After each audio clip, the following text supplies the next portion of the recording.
This channel does not promote any violence, harmful, or illegal activities. All content provided by this channel is meant for an educational and information purpose only. আজ নবান্নের সভাঘরে বৈঠক রয়েছে। বৈঠকে উপস্থিত থাকবেন মুখ্যমন্ত্রী মমতা বন্দ্যোপাধ্যায়, এছাড়াও উপস্থিত থাকবেন জেলার প্রশাসনিক আধিকারিকরা, এবং সেই বৈঠকে কি কি বিষয় নিয়ে আলোচনা হতে পারে তা সেই দিকে আমরা অবশ্যই নজর রাখবো। তবে আপনাদেরকে আরো একবার জানিয়ে রাখি, আজ নবান্নের সভাঘরে মুখ্যমন্ত্রী মমতা বন্দ্যোপাধ্যায় বৈঠক করবেন।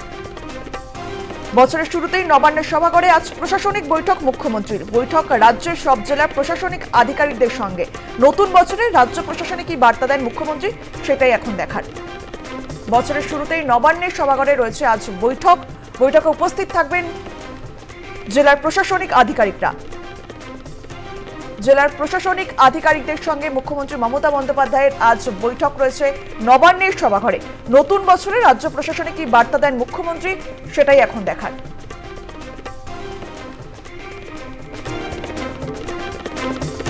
রাজ্যের জেলার প্রশাসনিক আধিকারিকদের সঙ্গে নিয়েই হবে এই বৈঠক। এর আগেও আমরা বারবার দেখেছি নবান্নের সভাঘরে মুখ্যমন্ত্রী বৈঠক করেছিলেন, আর বছরের শুরুতেই কিন্তু আজ বৈঠক রয়েছে নবান্নের সভাঘরে। আর সেই বৈঠকে উপস্থিত থাকবেন মুখ্যমন্ত্রী, এছাড়া উপস্থিত থাকবেন জেলার প্রশাসনিক আধিকারিকরা। মনে করা হচ্ছে উন্নয়ন দিয়ে শুরু করছে নতুন বছর। বৃহস্পতিবার নবান্নের সভাঘরে গোটা রাজ্যের উন্নয়নের কাজ কি অবস্থায় রয়েছে তা নিয়ে পর্যালোচনা বৈঠক মুখ্যমন্ত্রী মমতা বন্দ্যোপাধ্যায়। মুখ্য সচিব, ডিজি সহ শীর্ষ প্রশাসনিক কর্তা থেকে শুরু করে জেলা শাসক, পুলিশ সুপার, ব্লক স্তর পর্যন্ত আধিকারিকরা ভার্চুয়ালি এই বৈঠকে উপস্থিত থাকবেন।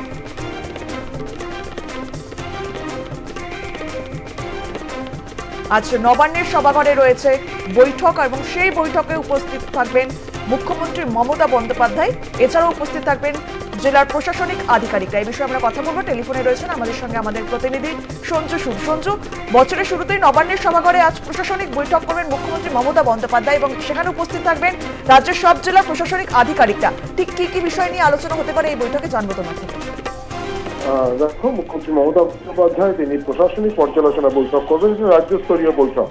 তুমি জানো যে মুখ্যমন্ত্রী প্রতি বছর সারা বছর ধরে এই ধরনের প্রশাসনিক পর্যালোচনা বৈঠকগুলো করেন জেলায় জেলায় গিয়ে, এবং বছরে দুবার করে রাজ্য স্তরীয় প্রশাসনিক বৈঠকগুলো হয়, যেখানে প্রত্যেকটি জেলা আধিকারিকরা উপস্থিত থাকেন, এবং সবচেয়ে বড় বিষয় যেটা সেটা হচ্ছে মন্ত্রিসভার সকল সদস্য উপস্থিত থাকেন।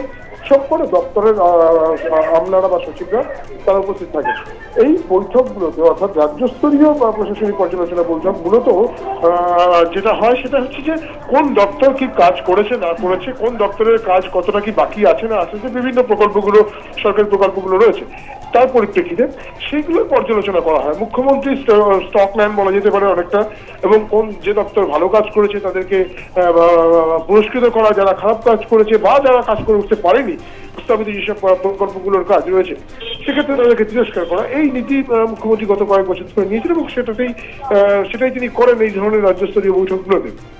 আজকেও মূলত দেখো 2026-এ বিধানসভা নির্বাচন রয়েছে, তার আগে একেবারে বছরের শুরু থেকেই সরকারের কাজের গতিটা মুখ্যমন্ত্রী একটা নির্দিষ্ট গতিতে বেঁধে দিতে চাইছেন, যাতে করে এবছরে কোনো রকম কোনো সরকারি প্রকল্পের কাজের ক্ষেত্রে কোনো রকম কোনো গাফিলতি যাতে কোনো দপ্তর থেকে না আসে।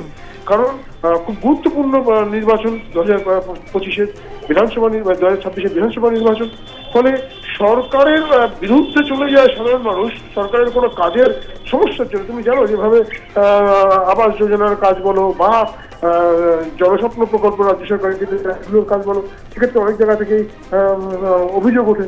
তো সেই জায়গাগুলো যাতে কোনো রকম ভাবে সমস্যা না হয় সেই বিষয়টি মুখ্যমন্ত্রী নিশ্চিত করতে চাইছেন, এবং তার সঙ্গে সঙ্গে তুমি জানো সন্দেশখালী গিয়েছিলেন, সেখানে মুখ্যমন্ত্রী মুখ্য সচিবকে বলেছিলেন যে দুয়ারে সরকার প্রকল্পটা আবার যদি করা যায়, কারণ বেশ কিছু এলাকা আছে যেখানে দুয়ারে সরকারের যেখানে সরকারি প্রকল্পগুলোর কথা ভালোভাবে পৌঁছতে পারেনি, সেই এলাকাগুলো চিহ্নিত করে সেখানে আবার নতুন করে দুয়ারে সরকার প্রকল্প করা যায় কিনা।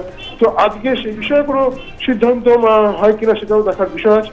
সব মিলিয়ে বলা যেতে পারে একেবারে বছর শুরুর দ্বিতীয় দিনেই খুব গুরুত্বপূর্ণ প্রশাসনিক বৈঠকে বসতে চলেছেন মুখ্যমন্ত্রী মমতা বন্দ্যোপাধ্যায়। আজ বেলা 1টায় নবান্ন সভাঘরে হবে এই বৈঠক। বেশ, ধন্যবাদ সঞ্জু। বছরের শুরুতেই নবান্নের সভাঘরে আজ প্রশাসনিক বৈঠক মুখ্যমন্ত্রীর। বৈঠক রাজ্য সব জেলার প্রশাসনিক আধিকারিকদের সঙ্গে। নতুন বছরে রাজ্য প্রশাসনে কি বার্তা দেন মুখ্যমন্ত্রী, সেটা এখন দেখা।